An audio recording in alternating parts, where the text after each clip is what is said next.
Hello everyone, welcome back to our YouTube channel. Last పార్ట్లో కార్తికేయుడు వినాయకుడిని అర్థం చేసుకొని వినాయకుడిని దగ్గరకు తీసుకుంటాడు. ఆ తరువాత ఏం జరిగిందో ఇప్పుడు తెలుసుకుందాం. అప్పుడు మహాదేవుడు కార్తికేయ, సోదరుల మధ్య పోటీతత్వం అనేది తప్పనిసరి.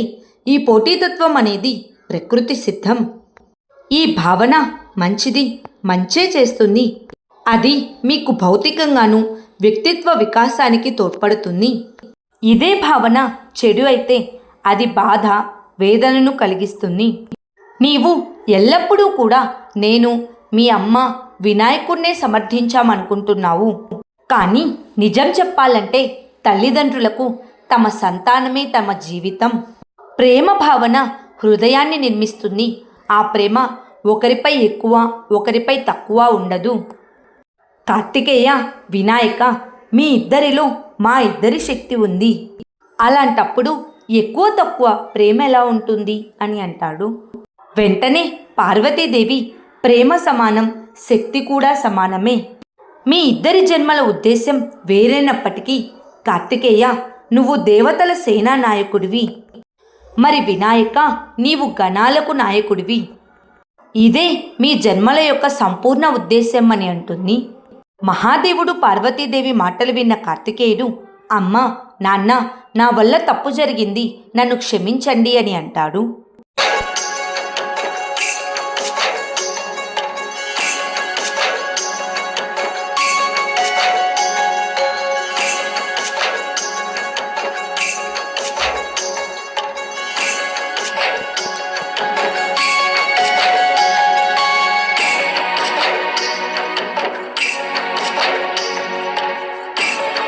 అప్పుడు బ్రహ్మదేవుడు, మహాదేవ, కార్తికేయుడి మనసులో పోటీతత్వం తొలగిపోయింది. అలాగే వినాయకుడు 11 విఘ్నాలను తొలగించేశాడు.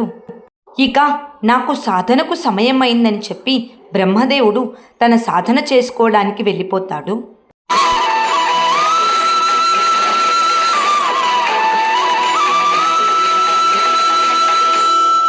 ఇక బ్రహ్మదేవుడు సాధన నుంచి మేల్కొనగానే ఆ వేళ మనందరికీ శుభవేళ. కారణం, వినాయకుడితో రిద్ధి సిద్ధికి వివాహం జరిపించాలనుకోవడం. ఆ తరువాత కైలాసంలో పూలవర్షం. సరస్వతీదేవి వీణావాయిద్యం విని పార్వతీదేవి సంతోషిస్తూ, ఈ పూలవర్షం, సరస్వతీదేవి వీణావాయిద్యం చూస్తుంటే బ్రహ్మదేవుల వారి సాధన పూర్తయిందేమో అనిపిస్తుంది అని అంటుంది. వెంటనే మహాదేవుడు, అవును దేవి పార్వతి, వినాయకుడికి రిద్ధి సిద్ధిలతో వివాహం జరిపించే ముహూర్తం ఆసన్నమైంది అని అంటాడు.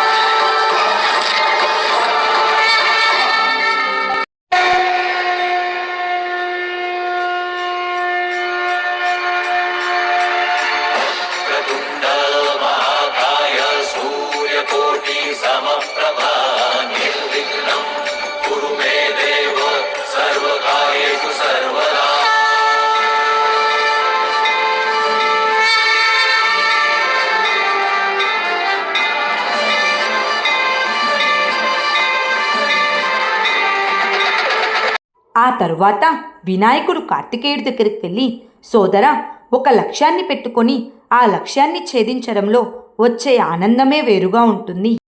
పరిపూర్ణతతో ఉద్ధరిస్తూ ఉండడం అనే కార్యం ఏదైతే ఉందో మోదకాలు తింటున్నట్టుగా సాగుతూనే ఉంటుంది. అందులో నేనెప్పుడూ ఖ్యాతిని పొందుతూనే ఉంటాను అని అంటాడు. వెంటనే కార్తికేయుడు, నా సోదరుడి యశస్సు చూసి నేను ఎప్పుడూ ఆనందిస్తూనే ఉంటాను.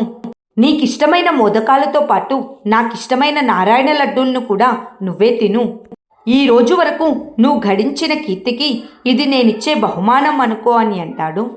అప్పుడు వినాయకుడు, ఇదిగో సోదరా, ఆ తర్వాత ఒక్క లడ్డూను కూడా మిగిల్చలేదని మాత్రం అనుకోవద్దు అని అంటాడు.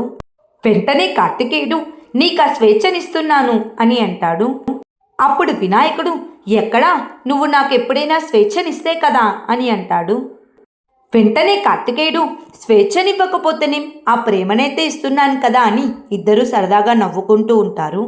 అప్పుడే పార్వతీదేవి వచ్చి కార్తికేయ, వినాయక అని పిలుస్తుంది. ఇద్దరూ మహాదేవుడు పార్వతీదేవులకు నమస్కారం చేస్తారు.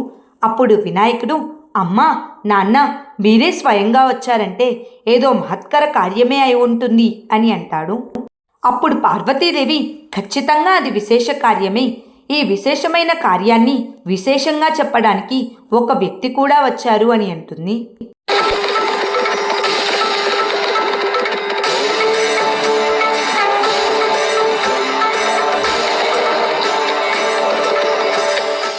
అప్పుడు వినాయకుడు బ్రహ్మదేవుణ్ణి చూసి, బ్రహ్మదేవా, మీరు వచ్చేసిన కారణం నాకు తెలిసింది అని అంటాడు. వెంటనే బ్రహ్మదేవుడు, అవును, నేను వచ్చేసిన కారణం నీ సమాధానం తెలుసుకోవడానికే. కారణం, ఈ సమస్య ప్రతి ఆడపిల్ల తండ్రికి దాటవేయలేని సమయం. వినాయక, నా కూతుర్లు రిద్ధి సిద్ధిలను నీకిచ్చి వివాహం చేయాలనుకుంటున్నాను. వారిని మీ అర్ధాంగులుగా స్వీకరించడానికి మీరు సిద్ధంగా ఉన్నారా అని అడుగుతాడు. అప్పుడు వినాయకుడు, బ్రహ్మదేవ, వరుడు అంటే వధువు పట్ల సౌభాగ్యం, ఇదే జరుగుతున్న సత్యం. కానీ అసలు విషయం ఏమిటంటే వరుడుతోనే సౌభాగ్యం, అతనికి వధువు రూపంలో సగభాగం. ఇందులో నా గొప్పతనం ఏమిటంటే నేను రిద్ధి సిద్ధిలలో సగభాగం పొందుతున్నాను అని అంటాడు. వెంటనే పార్వతీదేవి, వినాయక, నీవు ధన్యుడివయ్యా అని, బ్రహ్మదేవ, ఈ శుభముహూర్తానికి మీరు కూడా సిద్ధం కండి. కైలాస పర్వతం నుండి నేను రిద్ధి సిద్ధిలకు స్వాగతం పలకడానికి సిద్ధంగా ఉన్నాను అని సంతోషిస్తూ ఉంటుంది.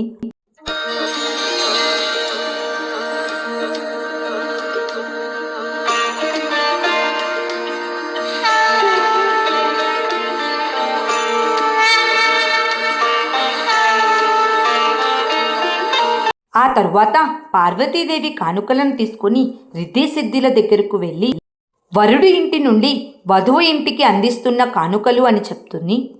ఆ తరువాత కైలాసంలో కార్తికేయుడు వినాయకుడి దగ్గరికి వెళ్ళి, నంది నాతో ఏదో చెప్పాడు, వరుడు వివాహానికి సిద్ధంగా లేడా? వినాయక, చిన్నప్పుడు నీ పొట్ట ఆకలితో గుడగడం అనేది అది నేను చూశాను, కానీ వివాహం పేరు చెప్పినా కూడా గుడగడం అంటుందా అని అడుగుతాడు. వెంటనే వినాయకుడు, లేదు సోదరా, వివాహానికి ముందు నేను కాస్త ఏకాంతంగా గడపాలనుకుంటున్నాను అని అంటాడు. అప్పుడు కార్తికేయుడు, అంతే కదా, ఇంకేం లేదు కదా, ఏదైనా సమస్య వస్తే నాతో చెప్పు అని చెప్పి అక్కడి నుంచి వెళ్ళిపోతాడు. కార్తికేయుడు వెళ్ళిపోయిన తర్వాత వినాయకుడు మనసులో, నన్ను వేధిస్తున్న చింత గురించి సోదరుడికి ఎలా తెలియజేయాలి, ఈ వేధిస్తున్న చింత నుండి విముక్తుణ్ణి కాకుండా నా వివాహం ఎలా జరుపుకోను అని బాధపడుతూ ఉంటాడు.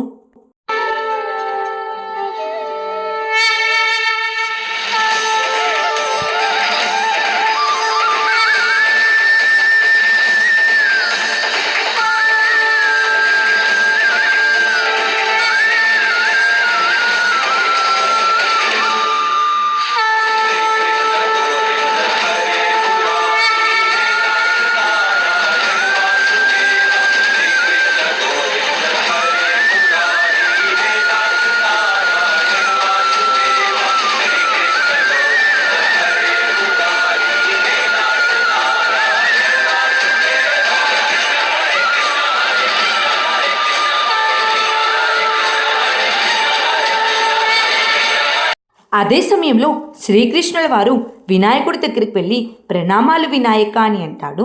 వెంటనే వినాయకులు కూడా ప్రణామాలు శ్రీకృష్ణ అని దగ్గరకు తీసుకుంటారు. అప్పుడు శ్రీకృష్ణుడు, వినాయక, పెళ్లి లాంటి కార్యక్రమాల్లో అలగడం, కోప్పడడం సమంజసమే. అలగడం పెళ్లి కూతుర్లకున్న స్వభావం, అందులో తప్పేమీ లేదు.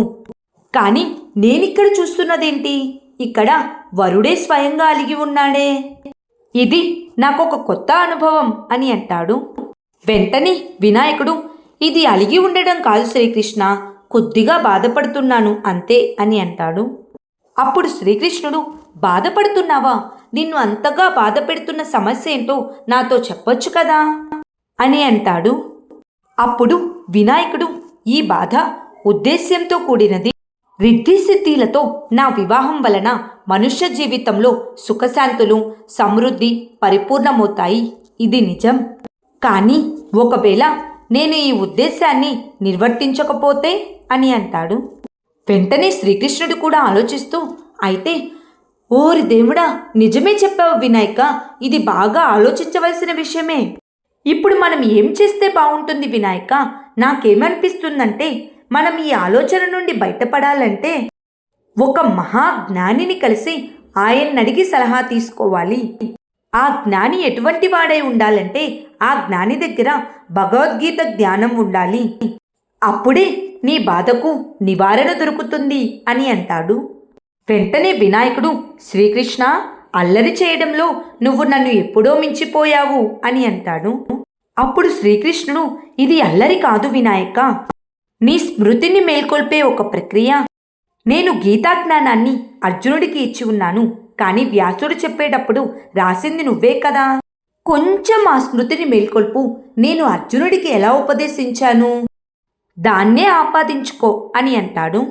వెంటనే వినాయకుడు, శ్రీకృష్ణ, నువ్వు మార్గాన్ని చూపిస్తావు, కానీ ఆ మార్గంలో వెళ్ళాలా వద్దా అనేది విన్నవారే నిర్ణయించుకోవాలి అని అంటాడు. అప్పుడు శ్రీకృష్ణుడు, చాలా బాగా చెప్పావు వినాయక, మానవ జాతిని ఉద్ధరించడం అనేది నీ పని కాదు వినాయక. మానవుడు అనేక సుఖాలను కోరుకుంటాడు, ఆ సుఖాలను ప్రాప్తించుకోవడానికి ఎంతో కష్టపడుతూ ఉంటాడు. రిద్ధి సిద్ధిలతో పాటు సకల మానవుల కోరికలను సఫలం కావాలని వారిని ఆశీర్వదించడమే నీ కార్యం వినాయక. వారి ఆరాధన సఫలమైన తరువాత, సుఖం ప్రాప్తించిన తరువాత సంతుష్టుడై సుఖంగా ఉంటాడో లేక అసంతృప్తితో దుఃఖంగా ఉంటాడో అనేది మానవుల నిర్ణయం. నీ ఆలోచన దూరమైనట్లయితే మనం వివాహానికి సిద్ధమవుదామా? మరి ఇంకా శుభకార్యానికి ఆలస్యమెందుకో అని అంటాడు. వెంటనే వినాయకుడు వెళ్ళి తన కిరీటాన్ని ధరింపజేసుకొని రాకృష్ణ వెళ్దామని వెళ్ళబోతూ ఉండగా శ్రీకృష్ణుడు వినాయకుడి కిరీటంపై నెమలి పింఛాన్ని ధరింపజేసి, ఇప్పుడు మా వినాయకుడు వివాహానికి సిద్ధమయ్యాడు అని అంటాడు. ఆ తరువాత వివాహ మండపంలో పార్వతీదేవి, శుభముహూర్తానికి సమయం అయిపోతుంది, ఇంతకీ వినాయకుడెక్కడా అని అడుగుతుంది. అప్పుడే శ్రీకృష్ణుడు, వినాయకుడు నాతో పాటు వస్తున్నాడు అని అంటాడు.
వినాయకుడికి రిద్ధి సిద్ధితో వివాహం పూర్తయిపోతుంది.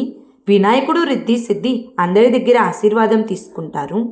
ఆ తరువాత మహాదేవుడు శ్రీకృష్ణుడి దగ్గరికి వెళ్ళి, శ్రీకృష్ణ, మీ ముఖంపైన ఈ చిరుమందహాసం చూస్తుంటే మీరేదో కొత్త లీల రచిస్తున్నట్లుగా అనిపిస్తుంది అని అంటాడు. వెంటనే శ్రీకృష్ణుడు, ఈ మహాదేవుల వారు నా మనస్సులో ఉన్న భావననే గుర్తించారు, ఇక శుభకార్యానికి ఆలస్యమెందుకో అని అంటాడు. పెళ్లితంతు ప్రారంభమవ్వడానికి ముందు ఒక ముఖ్యమైన సమస్యకు పరిష్కారం చూపడం అత్యంత అవసరం. ఈ సమస్యకు పరిష్కారం కేవలం వినాయకుడి ఒక్కడి వల్లే సాధ్యమవుతుంది అని అవ్వని పిలుస్తాడు. అప్పుడే అక్కడికి ఒక అవ్వ వచ్చి అందరికీ నమస్కారం చేస్తుంది. అప్పుడు శ్రీకృష్ణుడు, ఈ అవ్వ భూలోకంలో ఉంటుంది. ఈమె ఒక అత్యంత క్లిష్టమైన పరిస్థితిని ఎదుర్కొంటుంది. ఈమెకు వయసు అయిపోయింది. ఈ వయసులో ఆమె కుటుంబ పాలనా పోషణ చూసుకోలేకపోతుంది.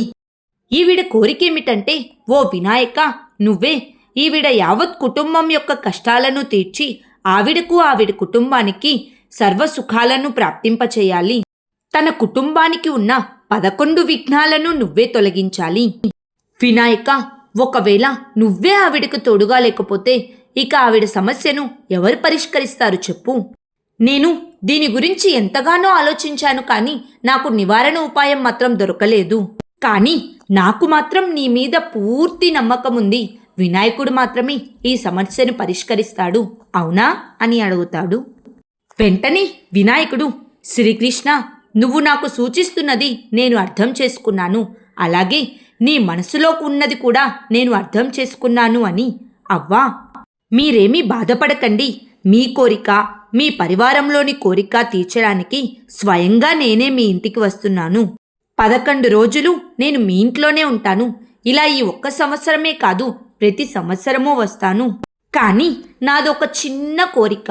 నాకు మాత్రం ప్రతిరోజు కొత్త కొత్త పిండి వంటలు చేసి పెట్టాలి. అలాగే రుచికరమైన భోజనం కూడా చేసి పెట్టాలి. అర్థమైందా అని అడుగుతాడు. అప్పుడు అవ్వ, అర్థమైంది వినాయక. నీకిష్టమైన వంటలే కాదు, నీకు ఎంతో ఇష్టమైన మోదకాలను ఇంకా రకరకాల పిండి వంటలను స్వయంగా నా చేత్తోనే వండి నీకు పెడతాను వినాయక అని అంటుంది. వెంటనే వినాయకుడు, ఈ రోజుకి నేను సెలవు తీసుకుంటున్నాను, కానీ నేను మీకు మాటిస్తున్నాను, వచ్చే సంవత్సరం మీ ఇంటికి వస్తాను. 11 రోజుల పాటు నేను మీ ఇంట్లోనే ఉంటాను. సుఖము, శాంతి, సమృద్ధిని అందిస్తాను. 11వ రోజు తిరిగి మళ్ళీ కైలాసానికి చేరుకుంటాను. మీరేమీ బాధపడకండి. మేళతాళాలతో మీరు నన్ను మా ఇంటికి పంపించండి. నేను మళ్ళీ మీ ఇంటికి రావాలన్న కోరిక మీకు బలంగా ఉండాలంటే నేను ఒక రహస్యం చెప్తాను. ఇలాగే జోరుగా అనండి, గణపతి బప్పా మోరియా, వచ్చే ఏడాది రావయ్యా అని అంటాడు.